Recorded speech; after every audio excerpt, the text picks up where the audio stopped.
Good morning बच्चों, NRP school की online class में आपका स्वागत है। मैं आपको पर्यावरण पढ़ा रही हूँ, सेकंड क्लास। पाठ दूसरा हमारा चल रहा है शरीर के भीतरी अंग। जैसा कि मैंने आपको कल भी पढ़ाया था। हमने कल किसके बारे में पढ़ा था बच्चों? हृदय के बारे में। किसके बारे में पढ़ा था? हृदय के बारे में पढ़ा था। हृदय जो कि हमारी बाईं ओर स्थित रहता है, ये क्या क्या कार्य करता है ये मैंने आपको कल पॉइंट में लिखाया था। आपको काम भी यही दिया था कि आपको वही पॉइंट याद करने और कॉपी में करने हैं। आपने कर लिया बच्चों? जिन बच्चों ने काम नहीं किया है वह बच्चे ये ना सोचें कि आपका काम चेक नहीं होगा। आप जब भी स्कूल आएंगे आपका काम चेक जरूर होगा, इसलिए साथ के साथ आपको कार्य करना है।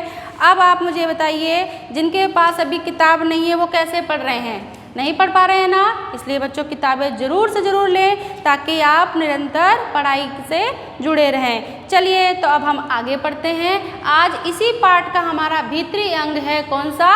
मस्तिष्क। देखिए मस्तिष्क जो कि आपकी किताब में भी इसका चित्र बना हुआ है, इसको ध्यान से देखिए। ऐसा मस्तिष्क है जो कि हमें दिखाई नहीं देता है। ये हमारे शरीर के अंदर यानी हमारी खोपड़ी जो सिर है इसके अंदर स्थित होता है। और यही मस्तिष्क हमारे शरीर का सबसे महत्वपूर्ण, जैसे हृदय महत्वपूर्ण है वैसे ही हमारा मस्तिष्क भी बहुत महत्वपूर्ण है। लेकिन जो मस्तिष्क है उसका काम क्या होता है? वो हमारे पूरे शरीर पर नियंत्रण रखता है। हमारे शरीर के जितने भाग होते हैं उनको कार्य कैसे करना है ये आदेश देता है। इसलिए कहते हैं कि मस्तिष्क जो है वो बहुत ही महत्वपूर्ण अंग है। शरीर का भीतरी अंग जो है वो हमारा मस्तिष्क बहुत ही महत्वपूर्ण अंग है। तो आप देखिए यहाँ पर मैं लिख रही हूँ, आप मेरे साथ बोलेंगे बच्चों। साथ के साथ अगर आप पढ़ेंगे बोलेंगे तो आपको याद जरूर होगा। पहली बात तो ये कि जो मस्तिष्क है वो हमारा शरीर का सबसे मेन पार्ट यानी मुख्य अंग होता है। मस्तिष्क एक महत्वपूर्ण अंग है।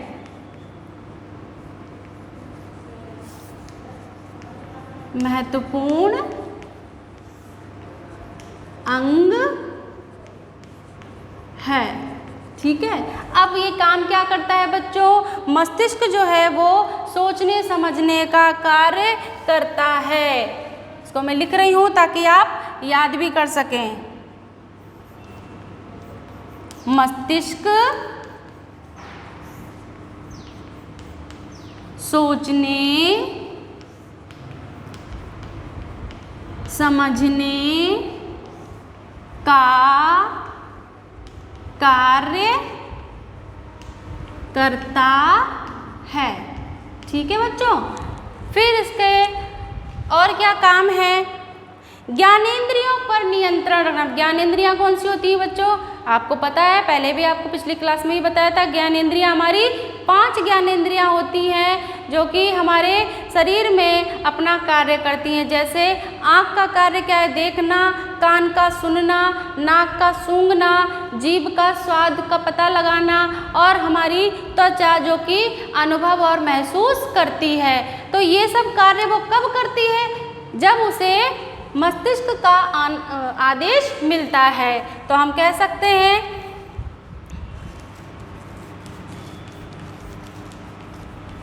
ज्ञानेंद्रियों पर नियंत्रण करता है। कौन? मस्तिष्क। मस्तिष्क ज्ञानेंद्रियों पर नियंत्रण करता है और आदेश देता है, ठीक है। मस्तिष्क के क्या क्या कार्य हैं बच्चों? मैं यहाँ लिख रही हूँ, आपको ध्यान से मेरे साथ साथ बोलना है ताकि आप याद करते जाएं। यह कहाँ स्थित होता है बच्चों? यह सिर, हमारा जो सिर है यानी जिसको आप खोपड़ी भी कहते हो, हमारा सिर, यह सिर में स्थित होता है। ये है हमारे मस्तिष्क के बारे में। मस्तिष्क जो है वो हमारे शरीर का महत्वपूर्ण अंग होता है बच्चों। मस्तिष्क जो है वो हमारे शरीर में, हमारे जो सिर में बिल्कुल खोपड़ी में स्थित होता है। ये यहाँ पर बहुत हार्ड यानी बहुत जो खोपड़ी है वो बहुत हमारी मजबूत होती है, इसके अंदर स्थित होता है। इसका काम क्या होता है? सोचने समझने का होता है। ये ज्ञानेंद्रियों पर नियंत्रण करता है और उन्हें आदेश देता है ताकि जो भी हम कार्य कर रहे हैं वह हम मस्तिष्क के आदेशानुसार करते हैं। यह खोपड़ी में स्थित होता है। ये आप कॉपी में उतार लीजिए ताकि आप जब प्रश्न उत्तर करें तो इससे संबंधित आप उत्तर बता सकें। साथ ही ये चित्र है बच्चों, ऐसा ही चित्र आपको किताब में भी दिखाया जा रहा है और ये आपको कॉपी में करना है। यही आपका HW है। गुड मॉर्निंग बच्चों। हाँ बच्चों, अभी हमने मस्तिष्क के बारे में पढ़ा है। अब हम इसी में कौन सा पार्ट पढ़ेंगे? फेफड़ों के बारे में। अब आप हृदय के बारे में जान चुके हैं, मस्तिष्क के बारे में जान चुके हैं। ये हमारा किसका चित्र है बच्चों? फेफड़े का। किसका चित्र है? फेफड़े का। ये हमारे शरीर के अंदर होता है, हमें दिखाई नहीं देता है, लेकिन ये शरीर के अंदर अपना कार्य करता है। अब ये क्या कार्य करता है, ये कहाँ स्थित होता है, इसके कैसे कैसे कार्य, ये हम इसमें पढ़ेंगे। तो आपको मैं बता देती हूँ एक बार, फेफड़े जो हैं उसकी संरचना कैसी होती है, जो कि आप यहाँ पर चित्र देख रहे हैं। ये कैसी होती है? आपको दिख रही है थैली की जैसी, ऐसी थैली होती है ना अपनी, तो ये थैली की जैसी होती है। और फेफड़े कितने होते हैं बच्चों? 2। आपको दिख रहे हैं ना, कितने हैं ये? 2 हैं। चित्र में देखिए आप, आपको किताब में भी यहाँ पर चित्र में दिखाया गया है। तो जो भी चित्र आप देख रहे हैं वैसे ही आपको किताब में भी दिखाया गया है और आप इसको देखकर ही बता सकते हैं कि इसकी संरचना थैलीनुमा होती है। और ये कितने होते हैं? 2 होते हैं। ये भी हमारे शरीर के महत्वपूर्ण अंगों में ही आता है, यानी कि हमारे जो शरीर के अंदर के भाग होते हैं बच्चों, वो महत्वपूर्ण ही अंग होते हैं। आगे देखिए बच्चों, मैं आपको पॉइंट में लिखा रही हूँ ताकि आप साथ के साथ मेरे बोलेंगे तो याद भी होगा। अब कैसे आपको बोलना पढ़ना है, मेरे साथ पढ़ेंगे और बोलेंगे। तो सबसे पहले आपने चित्र देख लिया, चित्र आपको दिखाई दे रहा है। अब आप क्या करेंगे? देखिए मैं लिख रही हूँ, आप मेरे साथ बोलना। फेफड़े जो हैं वो कैसे होते हैं? इनकी प्रश्न आएंगे बच्चों, इसलिए आपको याद भी करना है। इनकी रचना कैसी होती है? थैलीनुमा। फेफड़ों की रचना थैलीनुमा होती है। फेफड़े,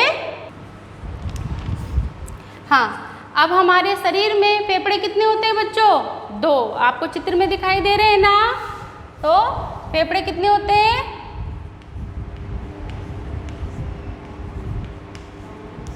फेफड़े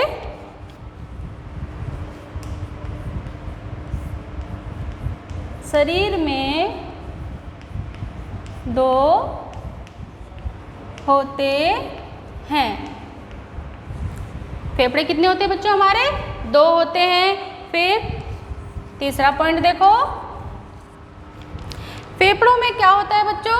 वायु कोश होता है, यानी कि जो आप सांस लेते हो और छोड़ते हो तो वह फेफड़ों में ही वायु कोश यानी हमारे फेफड़ों में रुकती है और बाहर निकलती है। फेफड़ों में वायु कोश होता है, जिसके द्वारा हम ऑक्सीजन और कार्बन डाइऑक्साइड का आदान प्रदान भी करते हैं। और जो वायु कोश होता है बच्चों, वो हमारे फेफड़ों के चारों ओर होता है। वायु कोशों के चारों ओर रुधिर भी बहता है।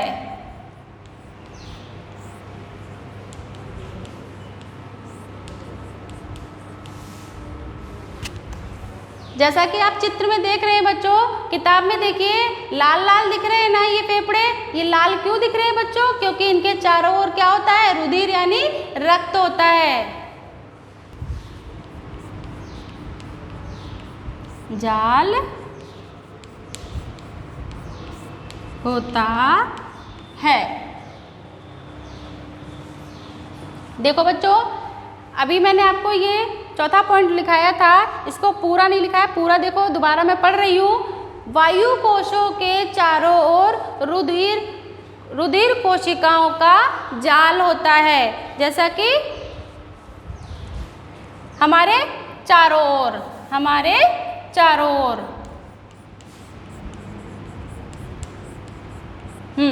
वापस से इसको पढ़िए।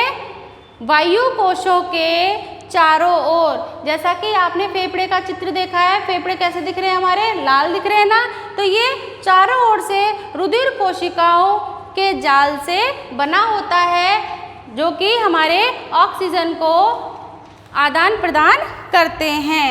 चलिए 5वां पॉइंट देखते हैं बच्चों।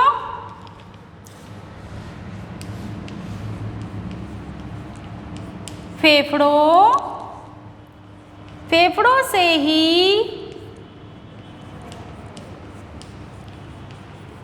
ऑक्सीजन एवं कार्बन डाइऑक्साइड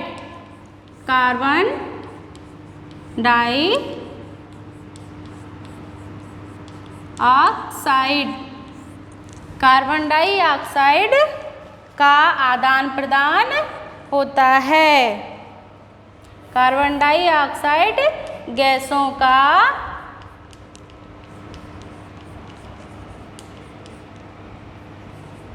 आदान प्रदान होता है। कैसे होता है? आप सांस ले रहे हैं, तो एक बार जब आप सांस लेते हैं तो ये हमारे ऑक्सीजन शरीर के अंदर जाती है, और जब आप सांस छोड़ते हैं तो ये कार्बन डाइऑक्साइड के रूप में बाहर निकलती है। तो हमारे जो फेफड़े हैं वो ऐसे सिकुड़ते और बढ़ते हैं। जब हम सांस लेते हैं तो ये फूलते हैं, और सांस बाहर छोड़ते हैं तो ये सिकुड़ते हैं। यानी जो फेफड़े जो हैं वो फेफड़े हमारे श्वसन क्रिया का प्रमुख अंग है। फेफड़े हमारे श्वसन क्रिया का प्रमुख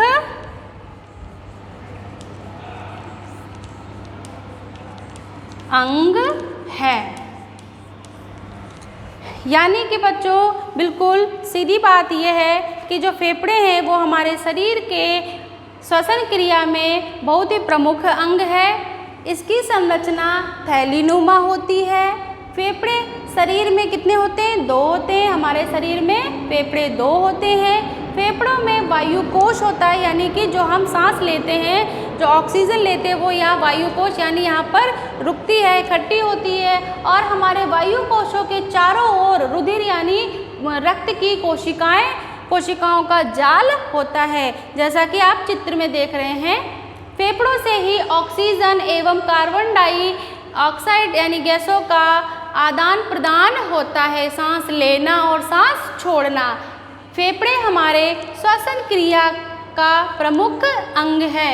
ये चित्र आपका फेफड़ों का है बच्चों। इसकी संरचना, इसके चारों ओर रुधिर कोशिकाओं का जाल होता है। ये ऑक्सीजन को ग्रहण करते हैं और कार्बन डाइऑक्साइड को बाहर छोड़ते हैं। ये फेफड़ों के द्वारा ही हमारी श्वसन क्रिया होती है। आप इस काम को कॉपी में उतारेंगे। जो मैंने मस्तिष्क का दिया था उसी के नीचे मस्तिष्क और फेफड़े दोनों का काम अपनी कॉपी में चित्र सहित करेंगे। किताब में से देखकर अपने मम्मी पापा की मदद से चित्र बनाएंगे और कार्य करेंगे। ये आपका HW हो जाएगा। घर पर बैठ के याद करना है और पढ़ना है।